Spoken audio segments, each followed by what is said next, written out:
Good evening. My name is Amanda Morris, and welcome back to our first annual 10-minute film festival presented by Jamaica Center for Arts and Learning. It's day 2. All right. Now, over 200 people submitted films, and today we will be presenting the final 5 selected by our jurors. Now, each filmmaker is community-based, and the one shared theme of the festival is the year 2020 and all that came with it.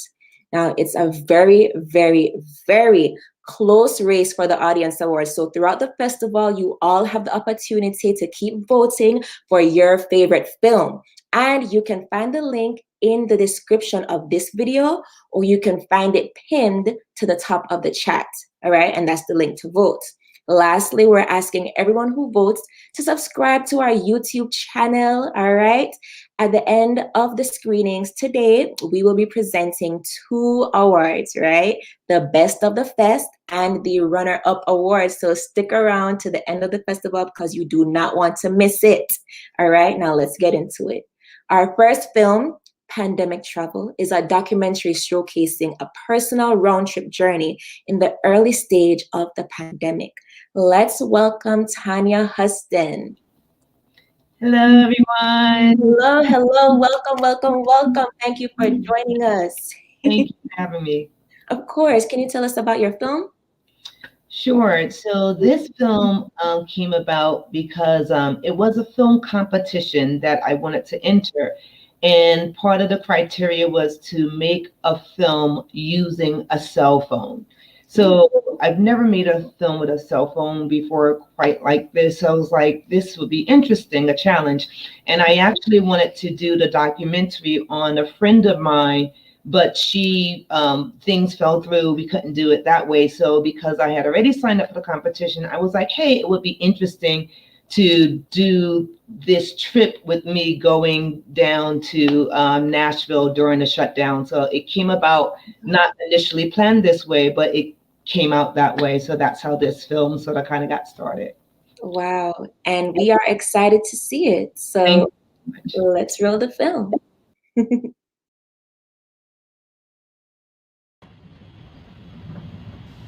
Hi, my name is Tanya Houston, and this is my story.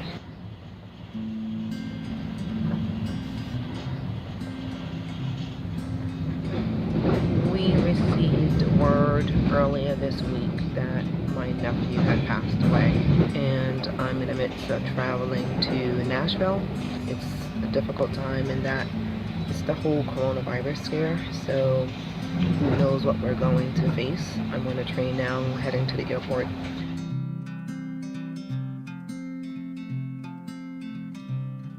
It's a little bit crazy because you see people on the train just all masked up and not knowing what to expect, but I'm going, braving it, thinking everything is okay, but we'll see once I get to the airport.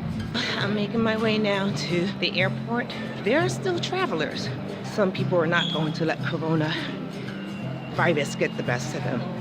It's not very crowded at all. A lot of people were scared away, of course, with the virus. I was able to go through security quite easily and making my way to the gate now.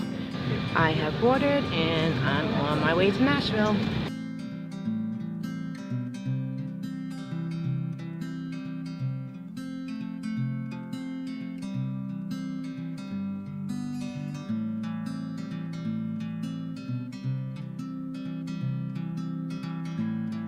I have made it to Nashville, okay? And I don't know if you can see behind me, this flight is boarding for LA.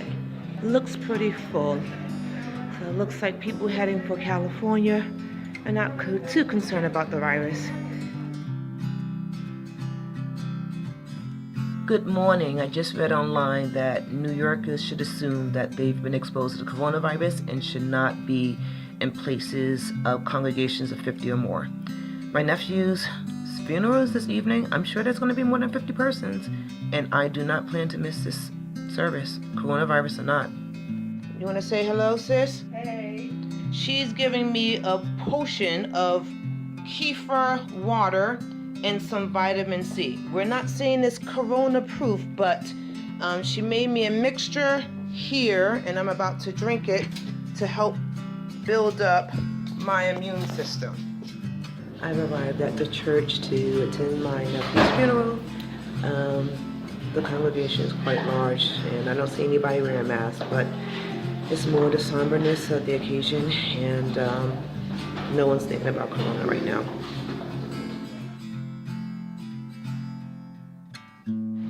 We just laid to rest my nephew. It's sad.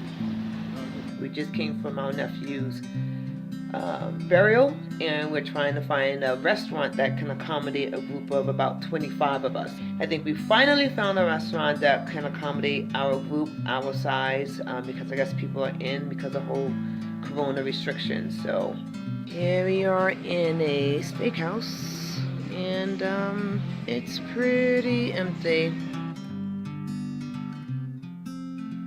I am about to head home, and we'll see how the conditions are going to be at the airport.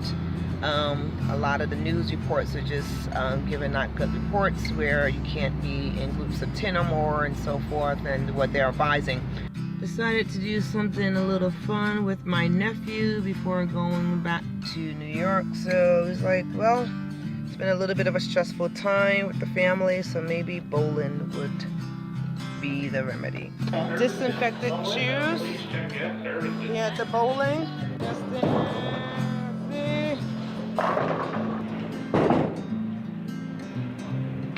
oh. Nice quick game, although I lost, but it was fun. 124.83. Got my boarding pass right here.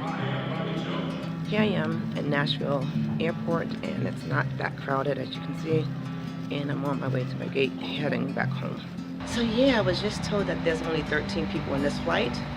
I wonder if that includes the servers and the captain and co-pilot.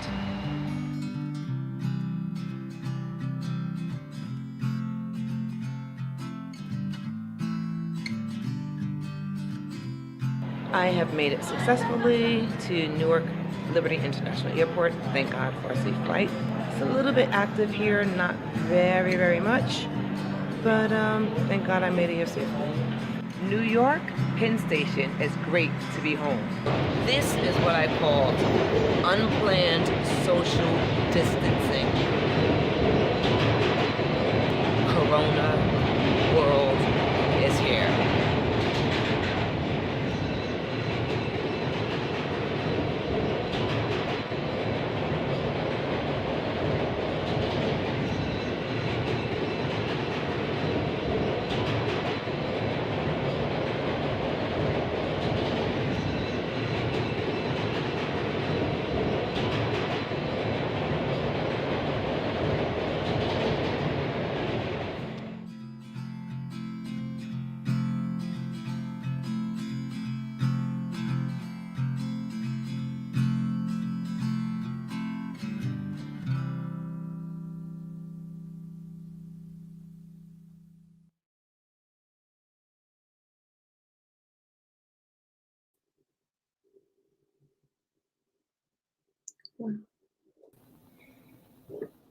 Oh, Tanya, thank you for your work.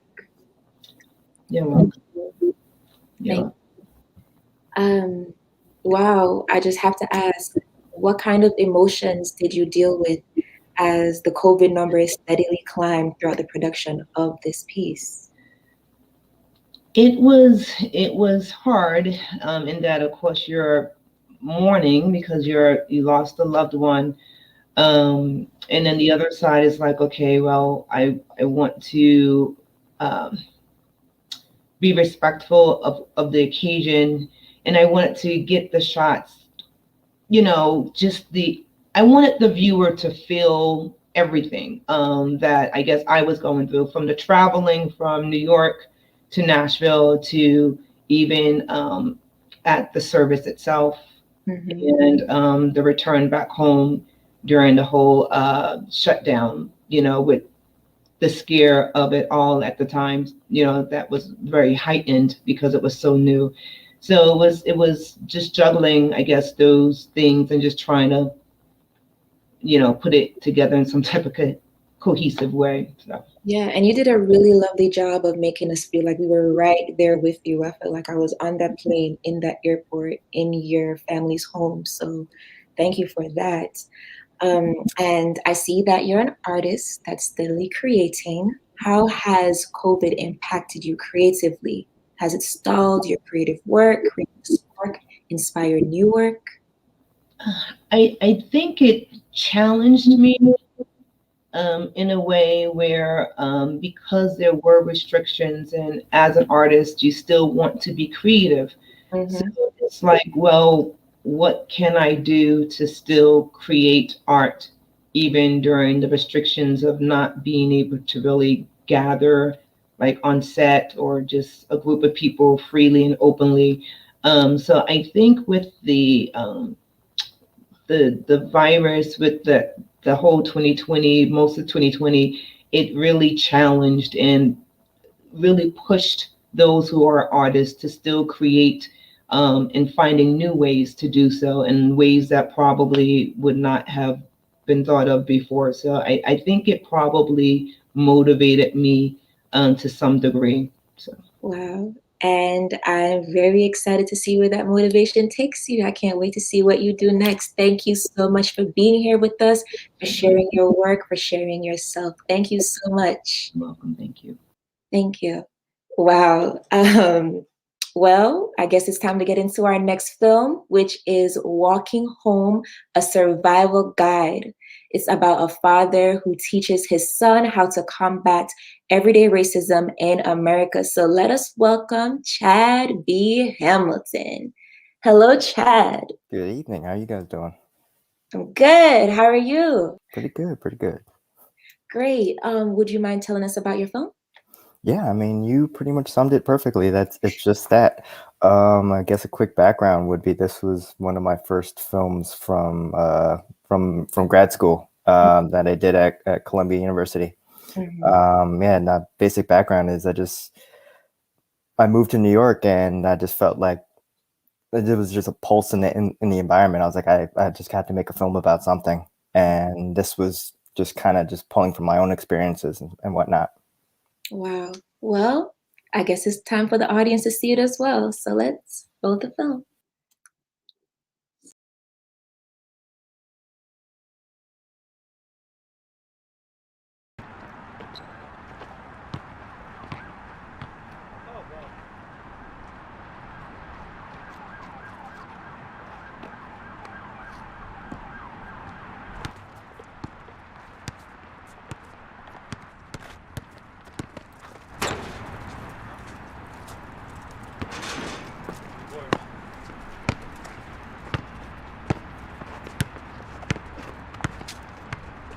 Good game, man. Thanks. Yeah. Okay, man. Take care. You too, man. Yeah, get better. Good, bro. Welcome inside.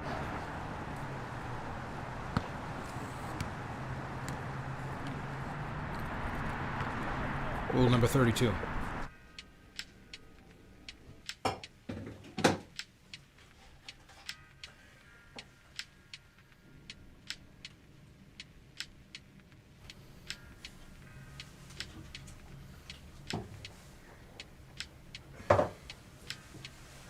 What's your reason, boy?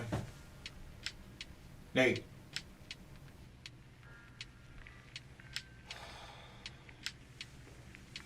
Rule 32. Rule 32, boy. Really? At breakfast? At breakfast. Now.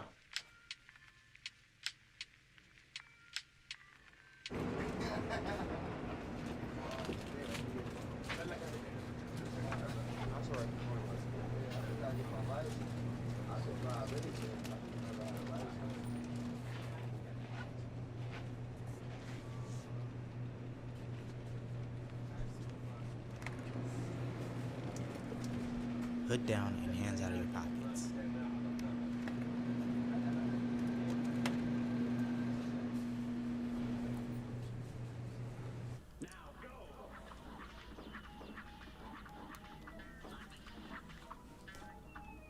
Well, Smile, that way they won't feel so threatened.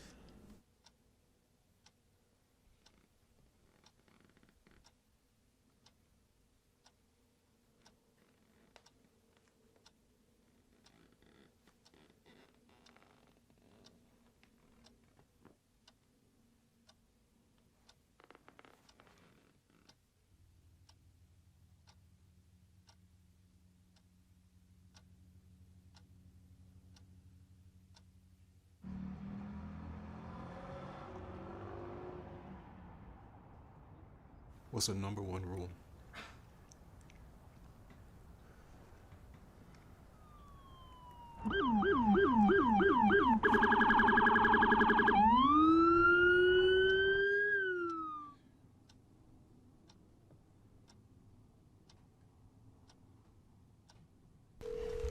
Where the hell are you?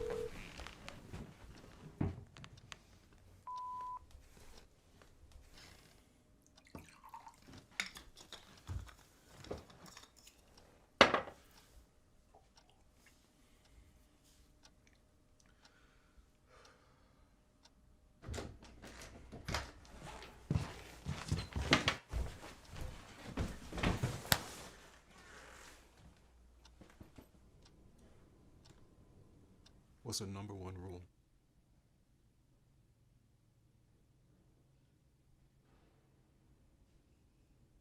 Come home.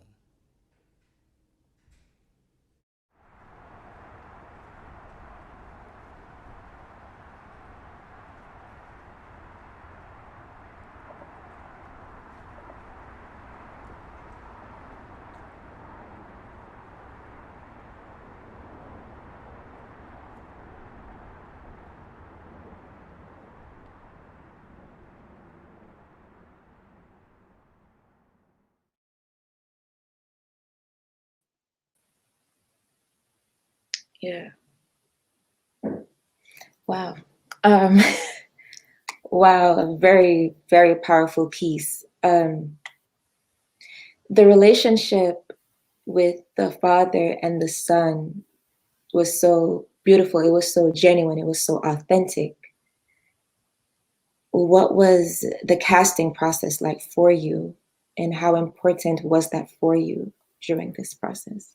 Yeah, no, the casting process was like we mostly just worked within just word of mouth of terms of people who I said I reached into my network and said, hey, these are the type of actors I'm kind of looking for. And what was really important to me was I wanted to have people who could really convey what I wanted, not through so much through the lines because it's such a minimal dialogue piece, but definitely through subtle glances and emotion and just quick little looks, because I knew how I was going to cut it and I knew how I was going to frame everything.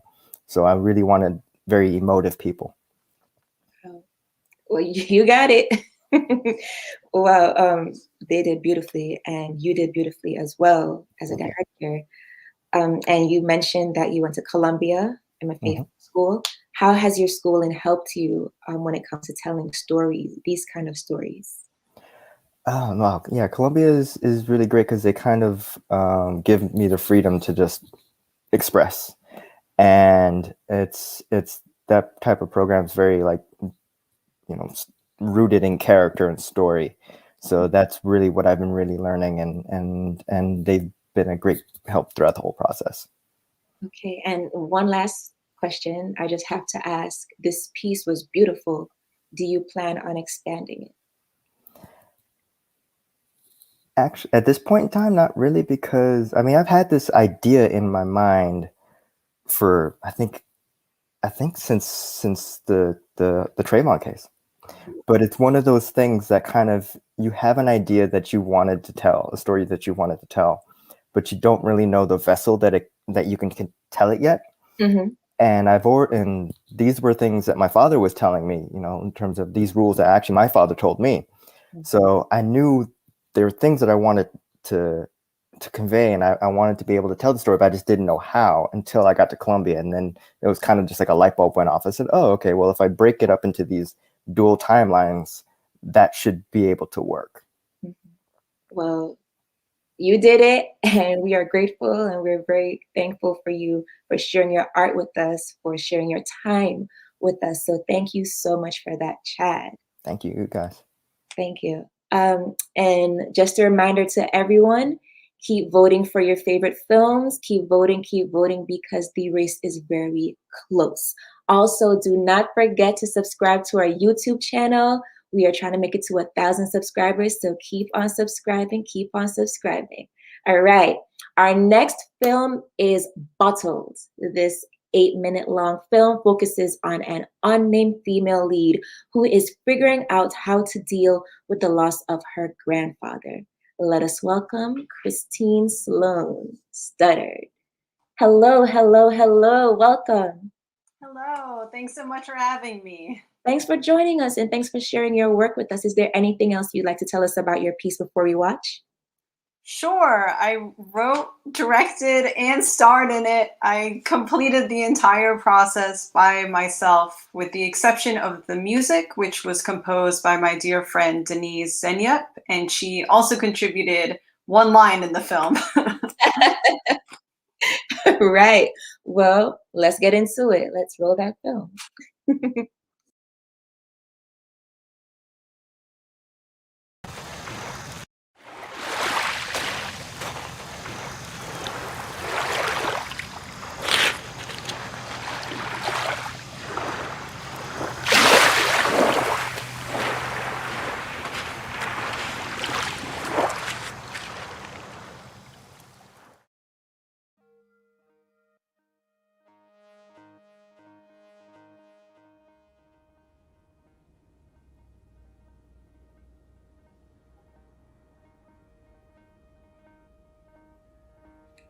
It's up.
Grandpa. Grandpa, grandpa, grandpa, grandpa.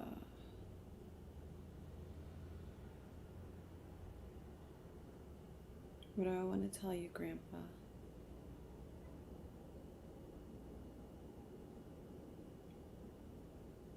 What should we talk about?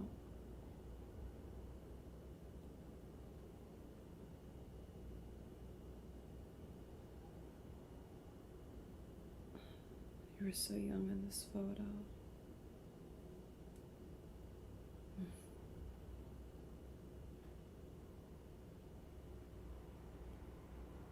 I wonder what you were doing that day. The day this photo was taken.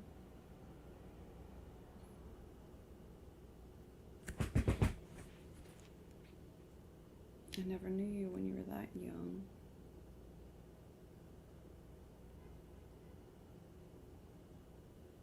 It's weird. Stupid.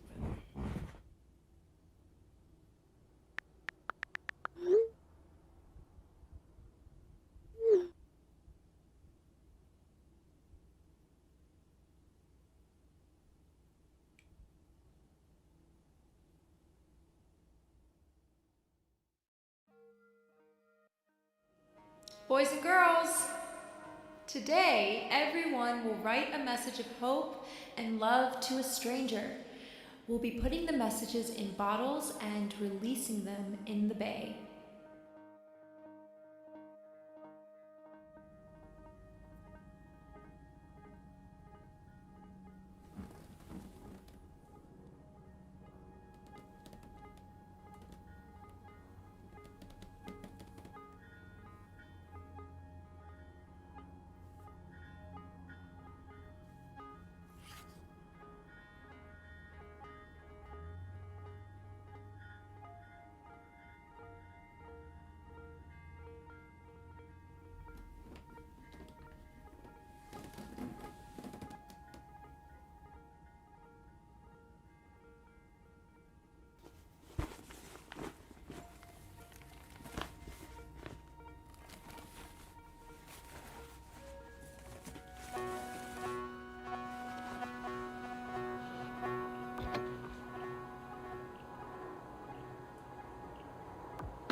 Wow.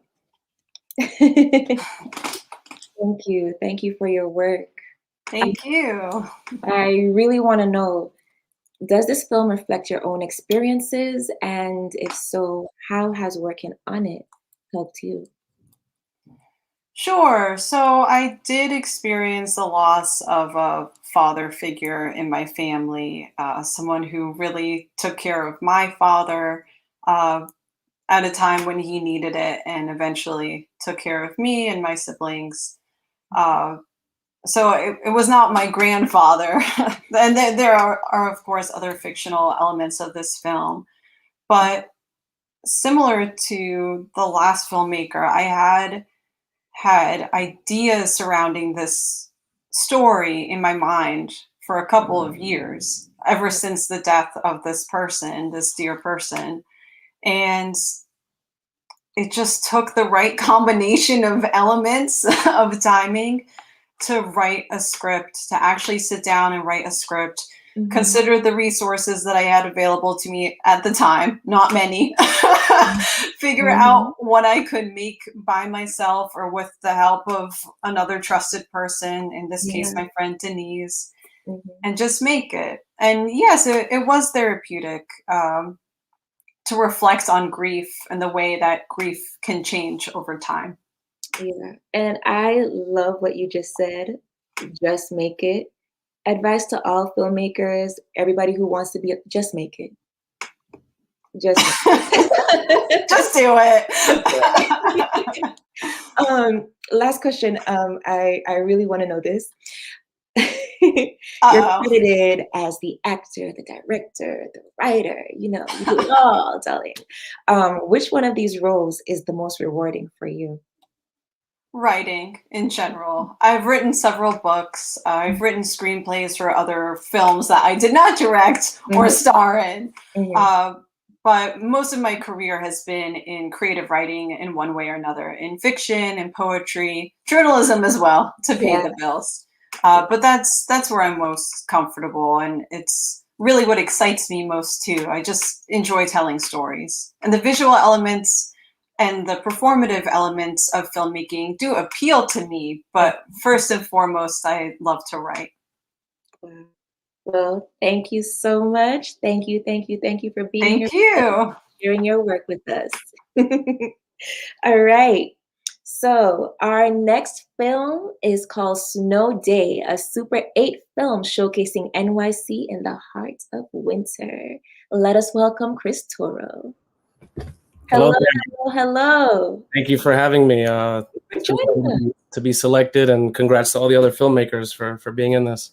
Yes. Is there anything else you'd like to tell us about your piece? Yeah, you know what? Let's bring it back to March of 2020. I purchased a Super 8 camera. It's something I've always wanted, and I love the look of film in the 70s. And, I practiced shooting with it. And then one day in December, there was a snowstorm, one of our lovely snowstorms in New York. And I was reminiscing about days of being a kid, having off from school, sledding, hot chocolate, all that. Yeah. And then lightning struck, the light bulb went off, and I was like, I got to capture a snow day on Super 8. And then I thought, where can I genuinely, naturally capture family, hope, light, some sort of tranquility in a time like 2020. And I thought of Central Park. It's always been like this hidden sanctuary for me in the city of such hustle and bustle. And I walked from 59th Street, one end, to 110th. So I walked directly across Central Park. One heck of a workout. And I captured, things that I found beautiful and things that we may walk by every day and not really take time to just slow down. I really believe that we should take time for nature and to embrace it and to capture it. And that snow day hopefully can transport you to a more peaceful time and such craziness. So yeah, well, my very first film too. So it's a special one for me. Congratulations. That's beautiful. Thank you. And we are happy to have it here at Jamaica Center for Arts and Learning, first annual 10-minute film festival. Woo. So let's roll that film.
Wow. Hello again. It was so peaceful. I was just like, Yeah, it's always nice to watch it here and there. yeah, that's a good time. That was a good time. And I have some questions for you. In a world full of digital high-tech cameras, what made you opt for the Super 8? You know, I've been around, up-to-date digital cameras, and they're amazing. They're really cool. But this goes back to like growing up. My mom, she loves movies. So does my father. But my mom, she watches a lot of old films from like 60s to the 80s. And I remember as a kid always seeing her watch like The Twilight Zone or, Hitchcock and things like that. So I was raised around that type of film look, that aesthetic. And we always used to joke. I was like, Mom, my first movie is going to be something that looks like it was made in the 70s. And I guess the universe listened and the Super 8 happened to fall into my lap. So something I love about the Super 8 is that you can't watch back what you shoot. So Yeah. it really forces you to really know what you want. And when I look at Snow Day, I love what came out of it, but there were so many shots I didn't take because with a Super 8 camera, Yeah. there's only 3 minutes on that cartridge. So the movie came out to 225. Could I have put other shots in? Yes, but like I also didn't want to force a full 3 minutes. So I just like that it really pushes me to like get what I want and like be strict with the shots. Yeah. So I wanted to start my film adventure journey with something that really pushes me to that level. So by the time I do get on a bigger set, more digital camera, I still have that mindset, but I can also shoot it again. So, it's more of a, how can we push ourselves with our first movie? Yeah, and you can tell that everything was intentional. It was beautiful. Thank you. Yeah.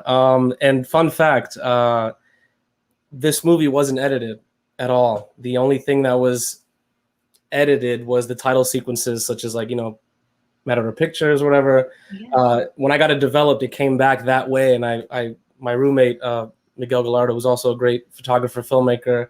He was like, dude, that's it. Don't touch a thing. So that's probably never going to happen again. But it just felt so natural and just what life can give to you you know, when you open your eyes and you slow down a bit and you just disconnect. That was the joy for me. It was really just kind of slowing down in a year like 2020, where, you know, it was just a lot. It was very overwhelming. It still is. So I wanted to capture something that kind of still spoke to the times, but, you know, in a lighter sense, kind of showed the light at the end of the tunnel that, you know, we can get through this. New York City is very resilient, and yeah. Beautiful. Oh, wow. Is there anything else that you'd like to tell us about Matador Pictures? Anything that we should expect?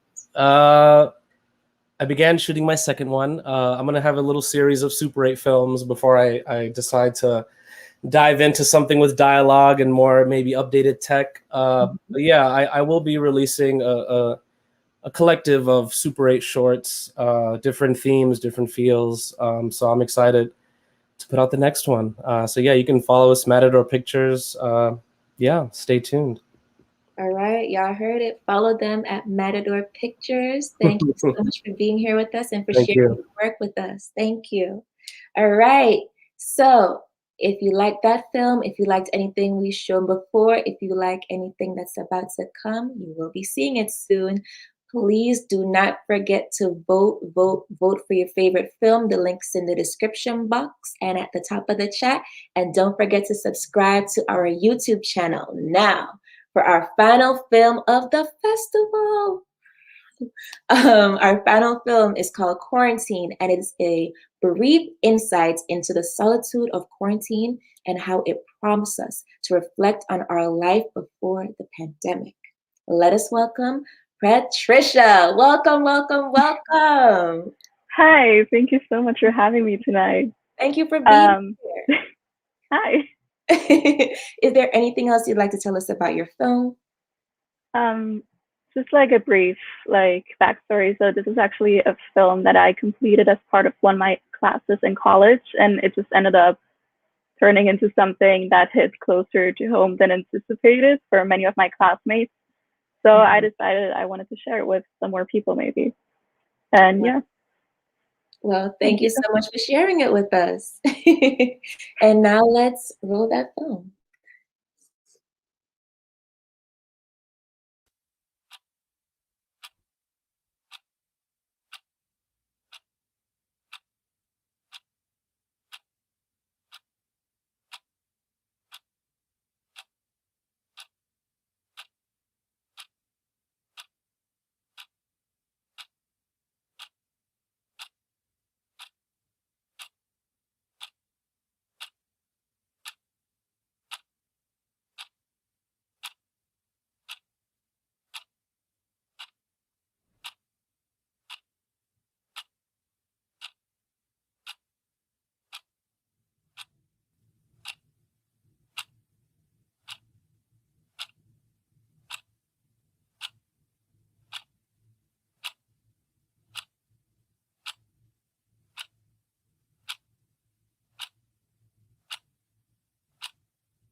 Hey Sheena, just wanted to call you, ask what's up. Haven't seen you in a while, so just wanted to catch up. Call me back when you can, and just also let me know what time it is. So. Hey Sheena, just calling to see if you were still up for the bookstore today. We're thinking of meeting everyone downstairs around 1. Give me a call back when you get this. Bye-bye. Oh hey, I was wondering if you wanted to go Brooklyn the Quad later tonight. Probably around 11 or 10. Something across then. But yeah, text me if you can. Hey Sheena, just giving you a call back. I feel like we keep playing phone tag. So I would totally love to meet up with you for lunch. If you get a chance, I know I'm free Wednesday, but hit me back and we'll figure it out. All right, love you. Bye.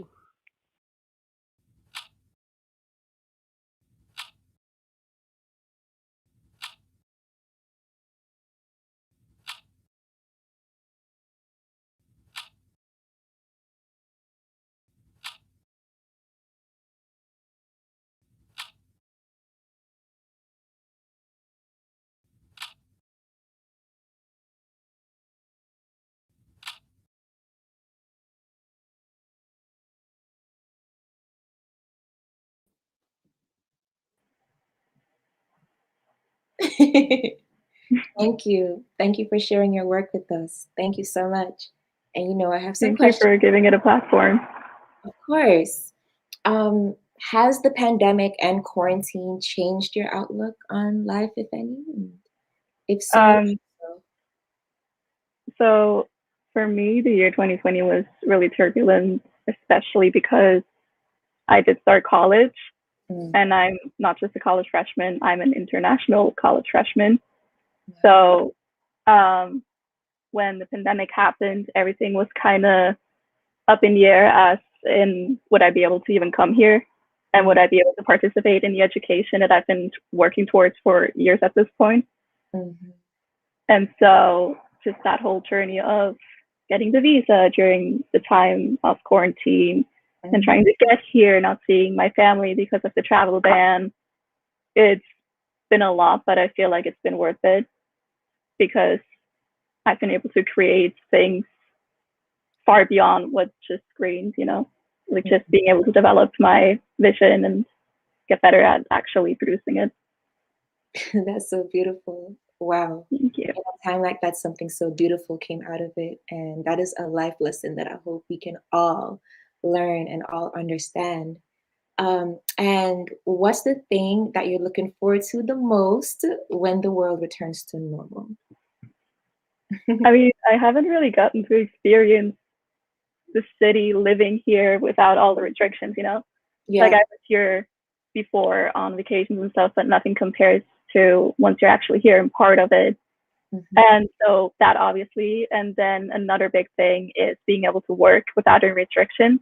So being able to shoot better productions with a bigger cast, not having to worry about social distancing and all of that.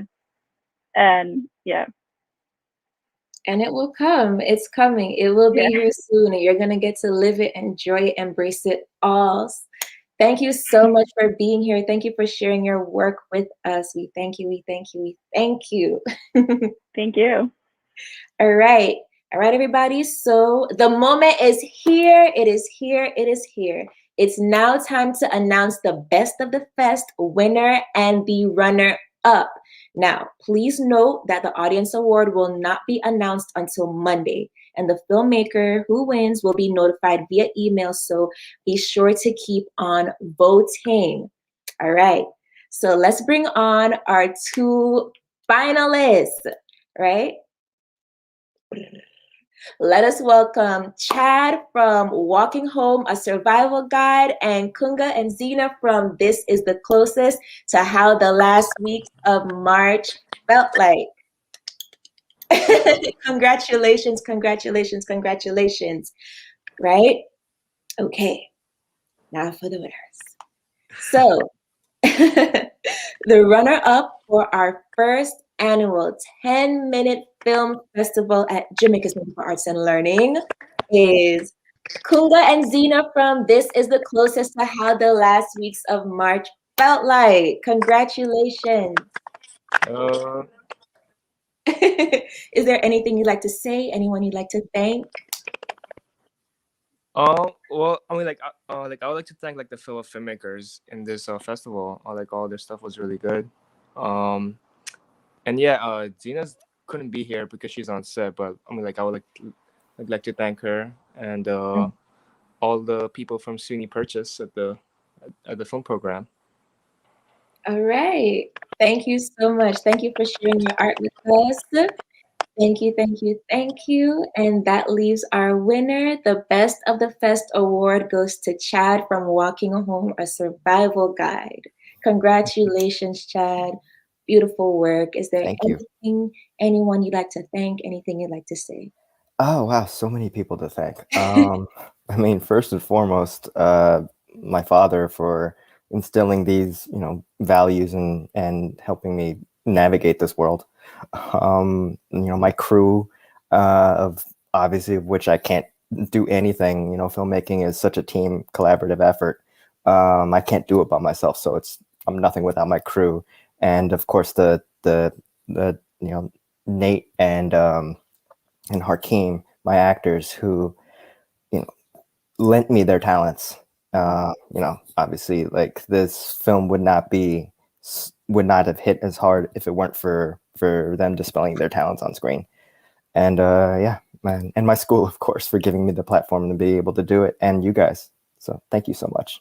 Yay! Thank you, thank you, thank you, and congratulations again. Congratulations to all our filmmakers, our participants from day 1, day 2. Thank you so much.